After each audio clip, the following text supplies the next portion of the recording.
Very, very good evening to you. Welcome to the press conference on Silverbird's Rhythm 93.7 Just. It's exciting to be with you as always on the show that brings you issues around our nation, topical issues that affect, our cohesiveness, as you can imagine. We remain united as a people, and as journalists, we're here to look at the issues dispassionately as we x-ray some of the trending events in the news. We get behind the headlines to x-ray some of the major developments, and of course, offer you perspective journalistically that will, and make sure we have an impactful society where we can drive the change. That's the intention of this show, and we're here daily, Mondays through to Thursdays, from 5 p.m. to 6 p.m. Today's no exception. We're excited to be with you. My name is Samson Omale, and of course, on the show, I represent Silverbird's Rhythm, and of course, Silverbird Television on the show. Good evening, I'm Okandi Ode. All right, Mr. Okandi, today is the 3rd of February 2026, and as you do know, you know that it's the 50th anniversary of the creation of Plateau State. And a few days ago, I saw Imo State. I saw also states that were created alongside a couple of states. They've been holding week-long events just to identify. And of course, 50 is golden, and you must be golden in your approach to celebrations. But apparently, it's a bit of quiet celebration here. We don't even hear any mention of the fact that Plateau is 50 years. I think it's even important that we attempt to identify the states that we created these 50 years ago. Sure. I remember that the late, sociologist and politician, the late Dr. Ibrahim Tahir, referred to that event of 1976 as the most. Okay, first of all, he referred to the creation of states in 1967 by General Yakubu Gowon as the most revolutionary action that Gowon took, as the leader of Nigeria. And by 1976, when Murtala Mohammed decided to further split the country into more states, it was in furtherance of that kind of revolutionary political reasoning.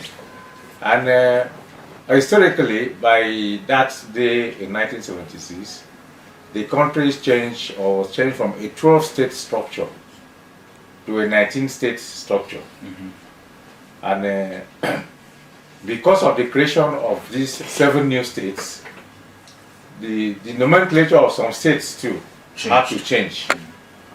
I remember that Imo State was created from the then East Central States. So there was no East Central State because East Central was now split into Imo and Anambra State. So we now had Imo State, and then we had Anambra State. But because Anambra State had its headquarters in Enugu, it is regarded as the mother state from which Imo State was carved. We then also have, though those state was created then, but Cross River State, the name changed from Southeastern State to Cross River State. But there was no state created out of there. Then we had the North Western State, which used to have its headquarters around Sokoto there. Then we have states like Niger, created out of that state. And then it became Niger State and Sokoto State, Northwest. Then we have Midwestern State, which changed to Bender there. And then that one was change of name only, no state was created. We had Lagos State, which remained Lagos. River State remained Rivers, there was no state created out of there. Then we had the Southwestern State, from where we now have, by the action of that February 3rd, 1976, we had Ondo State and Ogun State, emerging from the old Southwestern State. So altogether, there were 7 new states that were created. And then in Benue Plateau, here as where we are, it used to be Benue Plateau. So the Benue was carved out to become Benue, started out as Benue State, and then Plateau remained as Plateau State.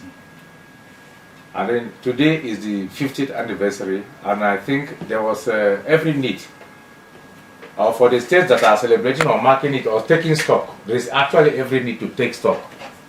Yes, that's, the creation of this state was conceived to bring about some political justice and even economic development. 50 years later, how far have we gone? Every state wants to talk.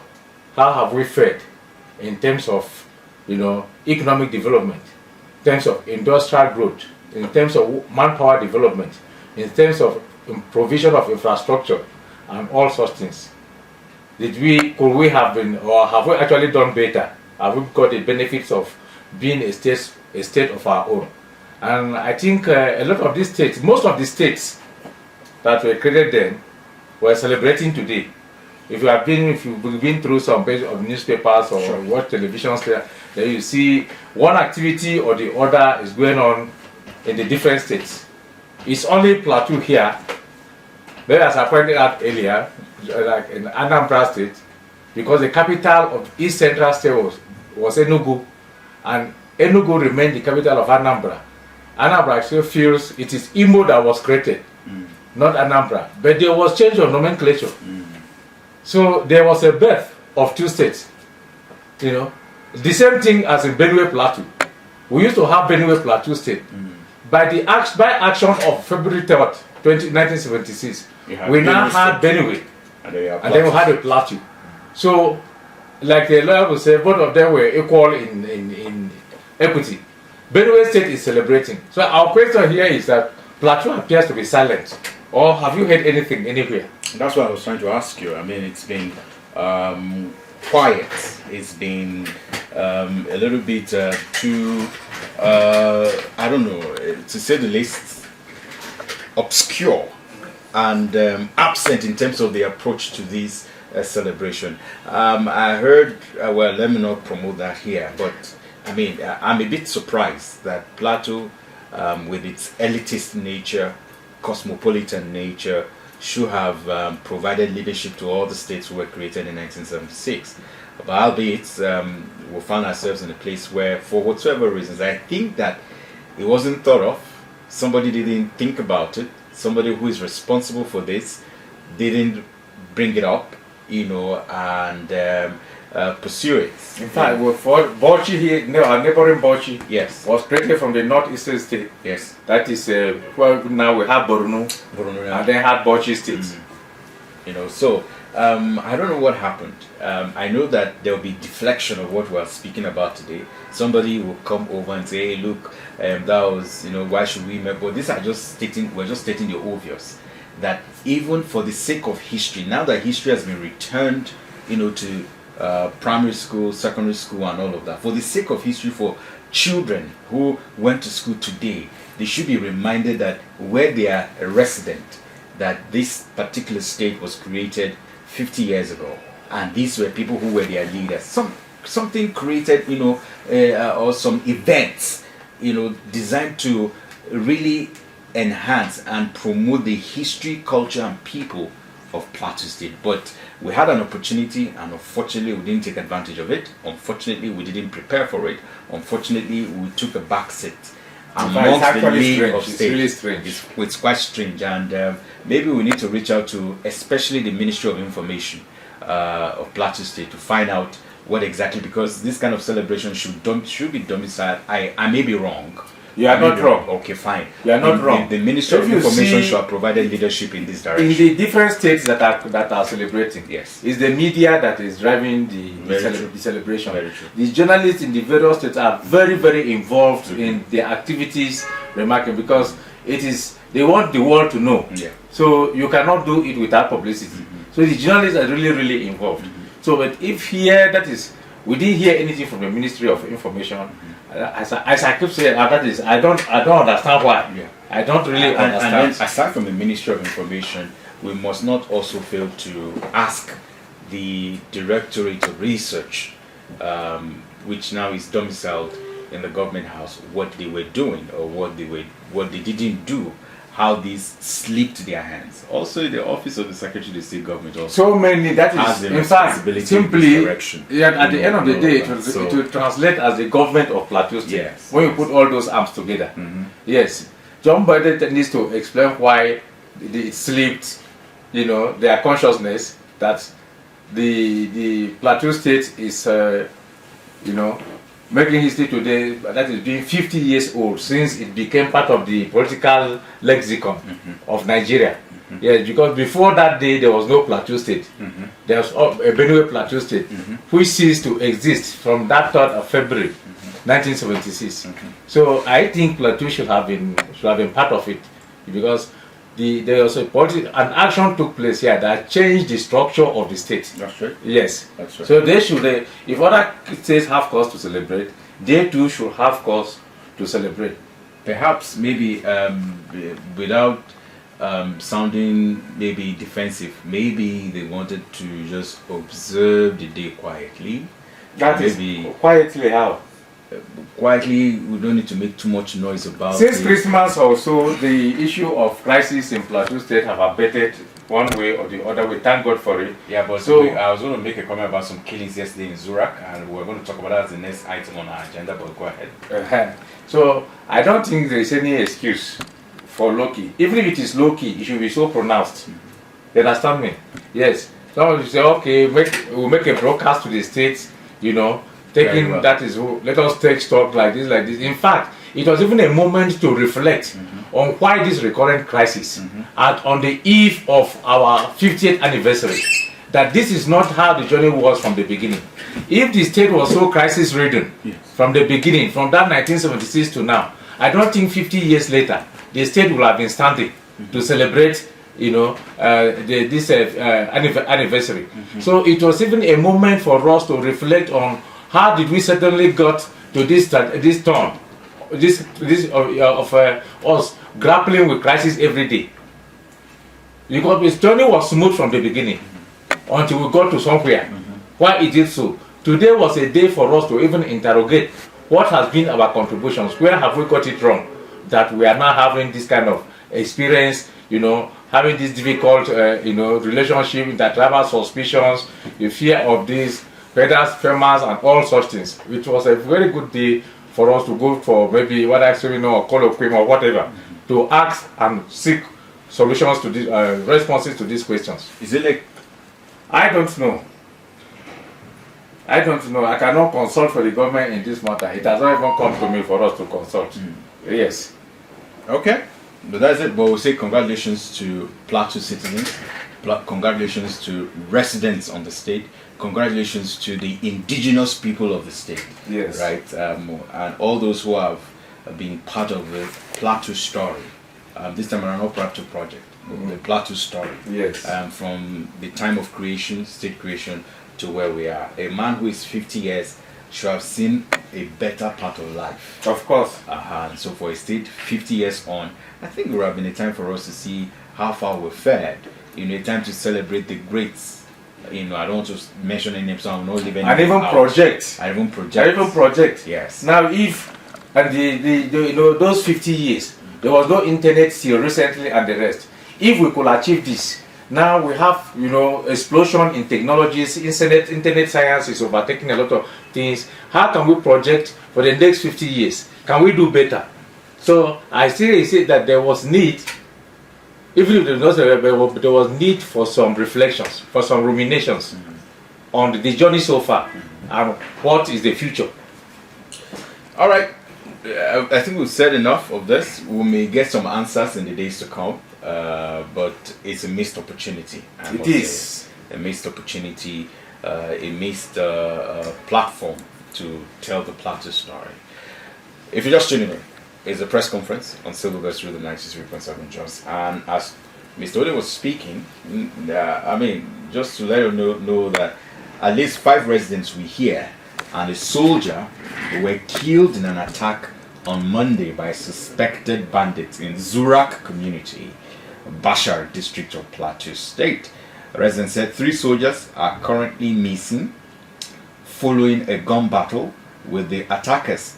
We understand that the soldiers were reportedly deployed to provide security in the area amidst persistent banditry and kidnapping.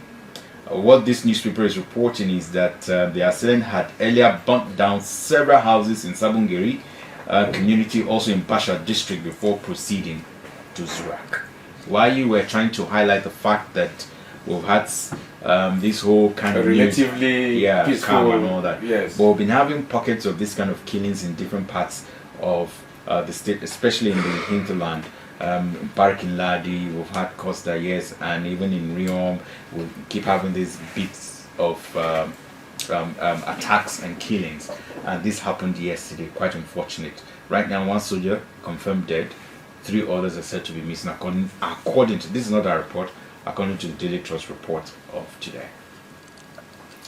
Now, I think that Zurak is when he said that the soldiers we deployed there to provide security. That's right. 1 is dead, 3 are missing. Sure. So is it that they posted just 4 soldiers to the place to provide security? We don't have those details, right? No, yeah, because I have been to that place. That's a notorious area where this illegal mining is taking place. You've told us the story before. Yes, most of these Chinese people that you hear, you go to the airport, you see helicopters, you see different jets at the airport, you don't know who came with them.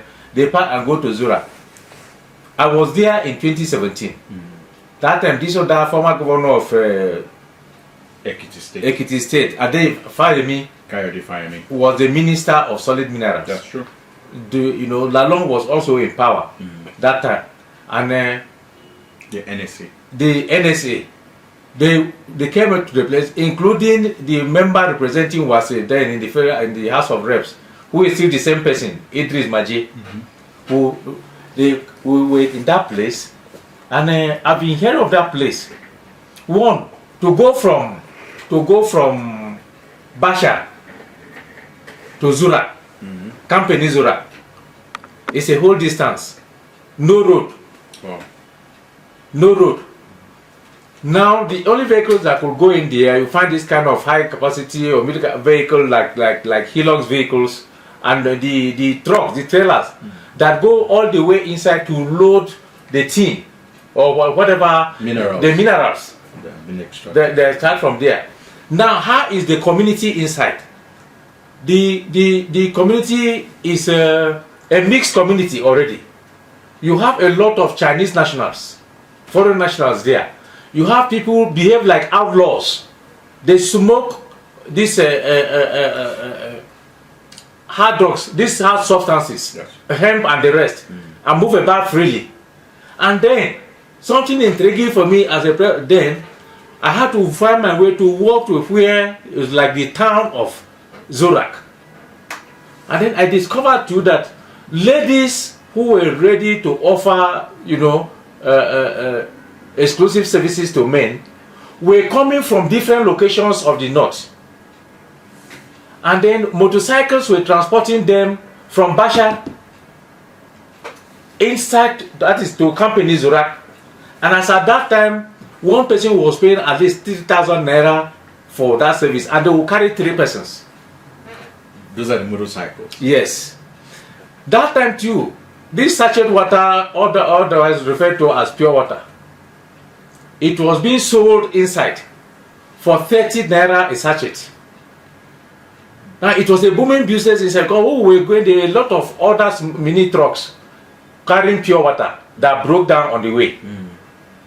Now, by the nature of the town I saw, given the fact that even the mining there is illegal, we need more serious security presence than this casual deployment of a handful of soldiers that got there and got overwhelmed by, now they are saying bandits.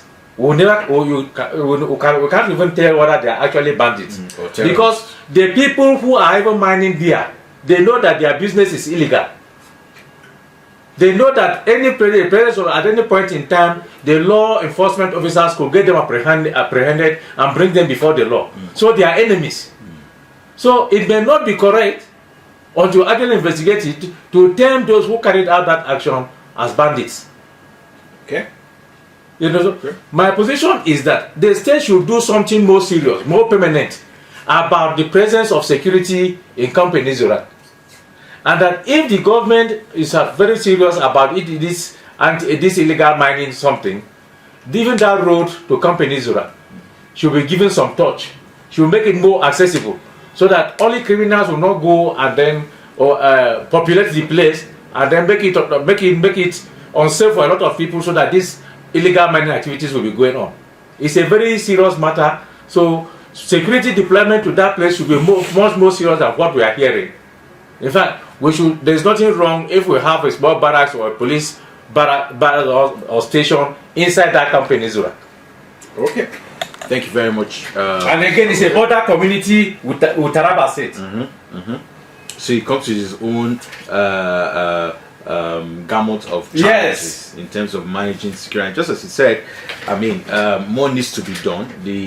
Those involved, whether it's the military hierarchy or the state government working in collaboration with the military and other security agencies, need to, take a look again as to what they are doing in terms of manpower, men and accessories deployment to company Zurich, and especially because we've had Wasi, it seemed to be the hottest bed, now not a hotbed, but the hottest bed for such kind of reports coming out of Wasi in recent times. Anyways, we believe that government would hear and will be able to do what is needed.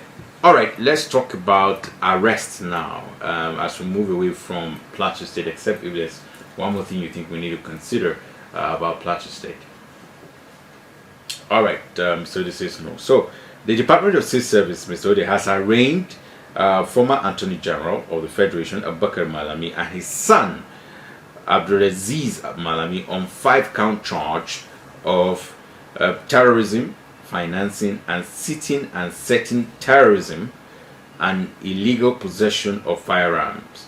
Malami and his son appeared in court today where they took their plea, and before Justice Joyce Abdul Malik at the Federal High Court in Abuja, the former AGF was charged under the Oath 1 with knowingly diverting terrorism financing by refusing to prosecute a terrorism financiers whose case files were thought to be in your office as the AG of the Federation to prosecution.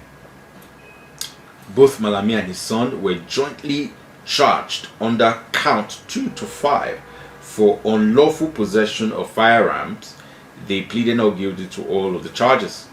Following the arraignment, the prosecuting counsel, Dr. C.S. Bay, prayed the court to remand both defendants in DSS custody until the commencement of the trial.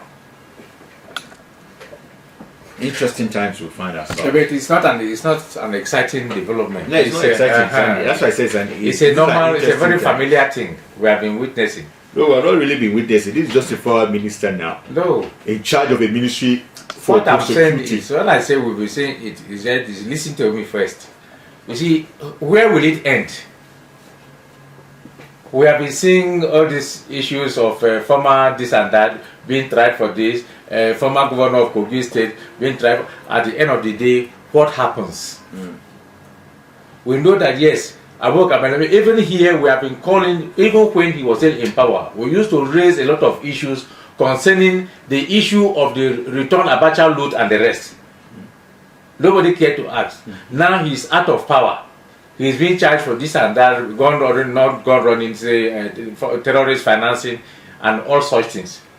But you remember also that Malami is out of APC. And he's mobilizing one other ADC or whatever to contest the governorship of KB State come 2027. That's right. Now, during this eve that we are hearing defections from here and there, now Malami, if he suddenly drops his gubernatorial ambition and say, okay, he wants to support the president in the APC, will this trial still continue? You get my point? That I say they should not continue to bore us with these familiar tones. You know, where are we going to get to at the end of the day? They have been trying a lot of people like this.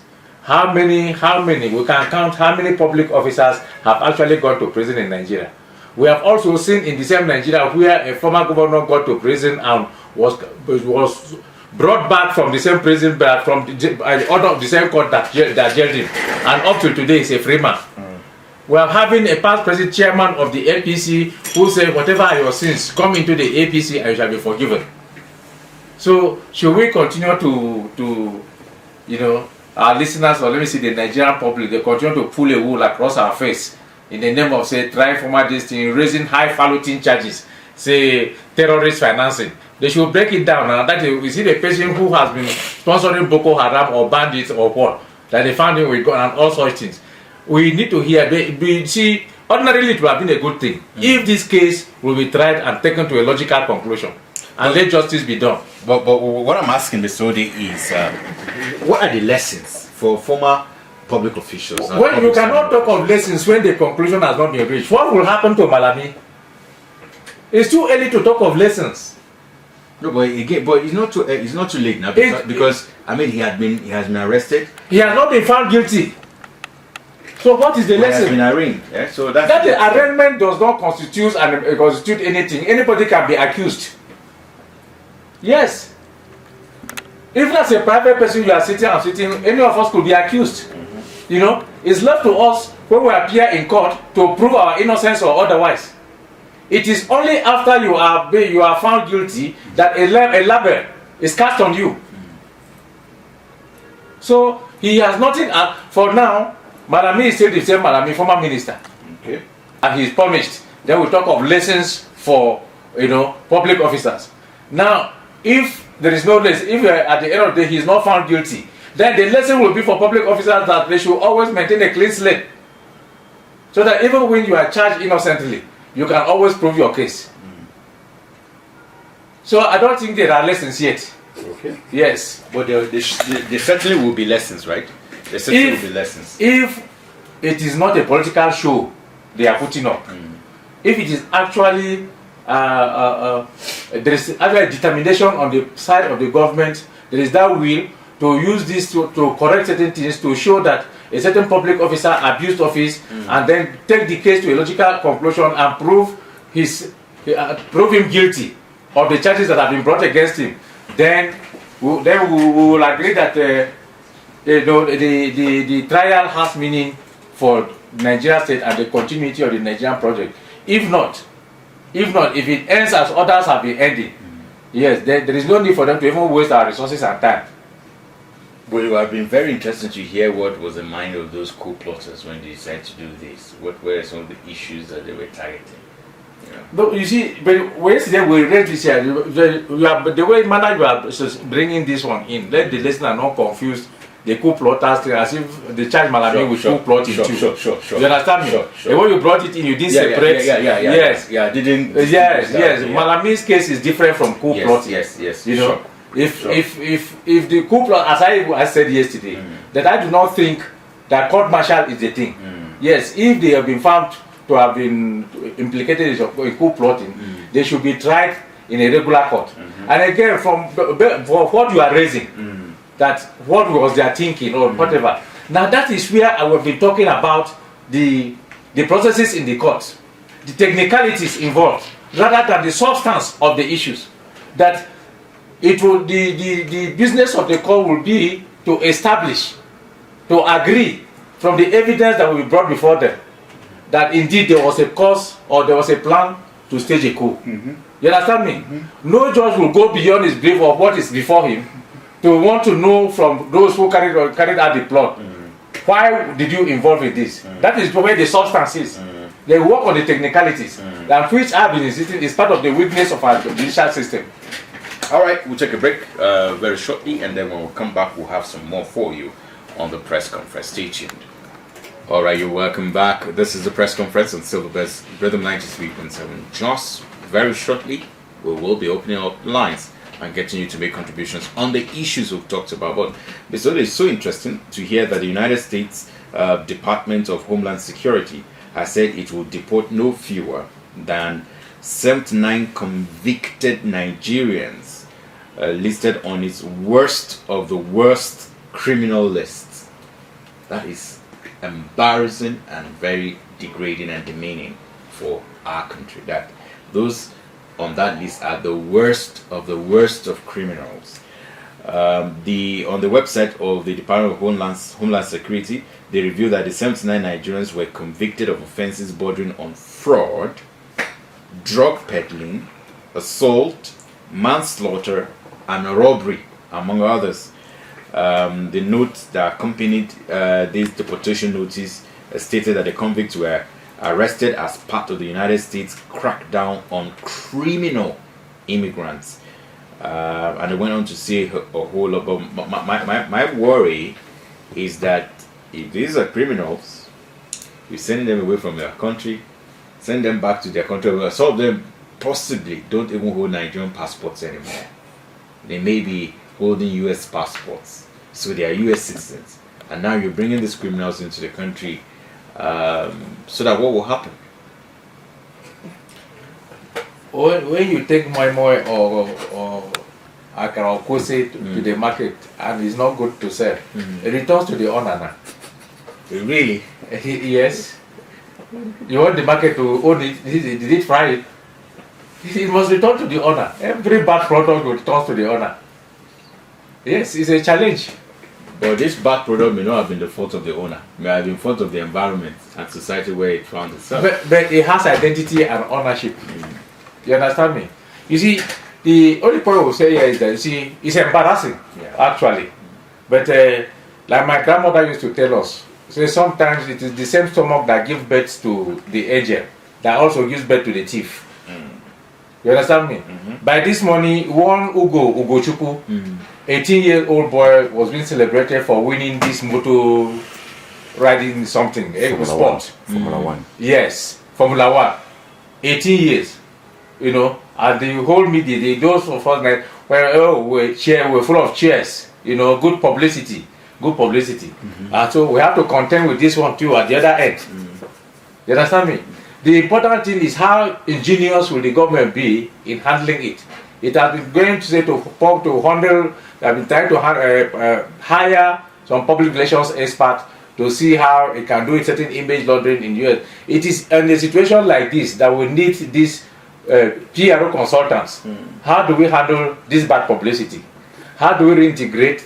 Accept this, because of course if their identities are established that as Nigeria, we have to accept them. They have to return back home. But what do we do with them? That's the question. Yes, that is where the thinking needs to be done. Especially when they are the worst of the criminals. That is what I'm saying. Yes. Now, do we take them to a seminary, or where do we take them now? Even if we take them to the seminary, it is still very important. Why are you mentioning seminary as no, we are thinking of where to teach people morals. Why not thinking the prison? Why shouldn't they be returned to the prison? No, you see what? No, I'm following the level. You said they are reported to be the worst of the worst. You know that kind of thing. It's not me who said it. That's what the United States is beyond the correctional curriculum of the Nigerian Correctional Services. So the way you emphasize the worst of the worst, it's not me, Mr. So I thought of men of God coming in to take care of the situation. No, Mr. Ode, it's not me. That's what the DSS. So that is what I'm saying. Why I mentioned today is where they can really be teach the philosophy of morals. And I think that some seminaries have this kind of curriculum. Their curriculum is so detailed that by the time they finish working on all of them, they will be able to change substantially, to begin to see the world from a positive point of view. Okay, it's all good. Let's see how they are able to hold on. And I'm talking about the United States now. Hold on to this push. And if eventually these people are deported, we also will be watching what the government of Nigeria will do. Yeah. The second thing, if that is happening to us, that kind of thing, and we are not happy, in our own system here, do we have American criminals? They will rather respect. Well, let me not. Yeah, if we have their own too, we profile them and send them back. It's exchange. You understand me? True. Let them know that thieves don't only live here; they all live in their place, and that thieves are not only born in Nigeria; they are born there too, and they come out. So we should check our own system if we have them. The other time, you see, this is the same thing we said. That 2017 we went to camp in Izorak. with the minister Fayemi and Governor Lalong then, and Idris Maje. Arrest was effected in the mining, the illegal mining something there. Yeah. A lot of Chinese people were brought to the police headquarters here. What is the end of that story today? Till now, I don't know what happened to them, and I believe they are back in camp in Israel. I think that's an investigation piece that you should do. You know, so that is the kind of system we operate. Yeah. Yes, we came back there that they were arrested and brought down here as criminals. You know, we saw them arriving here, but we don't know what happened again. Thereafter. Okay. Thank you very much, Mr. Ode, for your intervention. It's coming close to 12 minutes to the hour of 6 o'clock, and it's about time for us to take the calls. Let's hear your thoughts on the issues we discussed this evening on the press conference. The number to call is 08064641536. So 08064641536. Hello, good evening, and welcome to the show. Hello, Samson. Good evening. Good evening, sir. Good evening, gentlemen. You need to speak louder, sir. Speak a bit louder. That's your comrade. I see you are speaking. All right. Nigerian getting guys here and there, deportation, whatever. You know, short territorial jurisdiction, very important in law. When we convince somebody, you have the audacity to critically and convince you. What are you waiting for? The world knows you have the right to do the needful. What the needful? You tell them where they come from, not even come from where they be America. Because when they come from Nigeria, they didn't hear it serious. Look at what Malam is saying. But I like what they say here. Is that even not because you become police or if you destroy, you need to go to good things.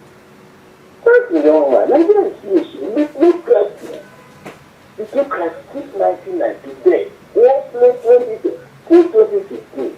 Look at how Nigeria has been vandalized. And when you talk, they want to build you guns, they want to eliminate you. Well, I mean, for the first time, they did say, a wife, the husband, and they saw a judge as culpable. Okay, but the government should stop this terrorism. What are we talking about terrorism? So the issue is that he's telling them that it was money that given to them on that or it. So where do you get justice? If you took this dangerous legal jurisdiction, that's the legal case. Okay. If somebody got about 20 billion now, he will ask, okay, how much I give you the federal government? What is it with spoken for? So Nigerian constitutionality law is it should be before we finish. We are finished. Good evening, young man. God bless you. Thank you very much. He calls me young man, but that's nice. 08064641536. Thank you very much, Comrade Bernard, for your kind comments. Even though some of them weren't so kind about where Nigeria is at the moment. 08064641536 is the number to call. Call us this evening and let's have your thoughts on what we are looking at today. Hello, good evening. Hello, good evening. Okay, just some issues with the line, I guess, I suppose. So it's free. You can call us on 08064641536. Good evening. Welcome to the show. Good evening. Samson and your guest. Good evening. Good evening, sir. This is Comrade Marambulu calling you from Depot in Boko. Okay, Comrade, go ahead with your thoughts. Yes, I think, in fact, you have, said everything concerning what the state of our nation. The federal government should stop playing with our intelligence. We are not fools. We understand what is going on. Okay. The APC chairman, the former one, Adam Oshemole, said something concerning, yes, if you are a criminal, once you join their party, everything about you will be put at the back door. Nobody will be opening, will be safe under the carpet. And we have seen it. Where is the case of Yahaya Bello? Yahaya Bello now, he has been named in the committee for the National Convention of APC. And yet nobody is talking about Yahaya Bello. Investment of money funds, nobody is talking about him. This guy, this director of downstream somebody who spent 6 billion for his children schooling abroad. Just a secondary school. Where is he today? So there are a lot of them. As we speak now, somebody is stealing our money. It's adding what he does. To siphon our money with the present government, and nobody is and maybe it's opposing the government. That's where you begin to see, you know, there is selective justice in this country in terms of Omani. There is selective justice. So anybody who is this trying now, in fact, I'm telling you, don't be the government. That is the truth about it. Good evening. Good evening, sir. Said a lot of things. Well, thank you very much for your thoughts there, comrade, for your intervention. Hello, good evening. Welcome to the show. Good evening, Samson and Okandi Odi. Good evening, sir. Yeah, good evening. This is Dauda Kabo. Oh, okay, Dauda Kabon. Welcome to the show. Yeah. Thank you very much for the analysis. And Okandi Odi, I appreciate what you're saying. You see, about the military coup we are talking about, I will just give you a few enlightenment on that. You see, the military, they have what they call court martial. You get me right. The military has two laws that is binding them, the court martial, which is the military and the civil court.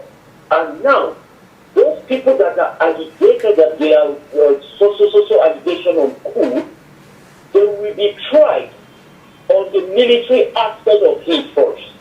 After the trial, which is when the military have finally given their verdict on that issue of the court martial, that will be when they will now reveal that, okay, now, the military, now this is what we have got these people, and they will be sentenced. There is no situation where they will take the military personnel down to the civil court once their own court has never been out order. So what I would like to say there is that you see the military has a kind of protocol which is they don't want to give it out to the masses.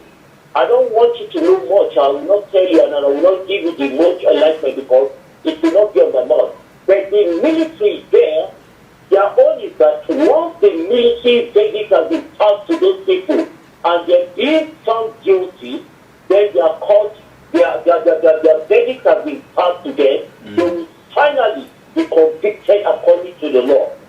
So there is nothing like a civil court that will go with my few advice I will give you about. Yeah, thank you very much. Thank you very much. We appreciate your time on the show. And that's the much we can take on the show today. Thank you very much for being here. We hope that you'll join us tomorrow again for another exciting edition of the press conference. Have yourself a very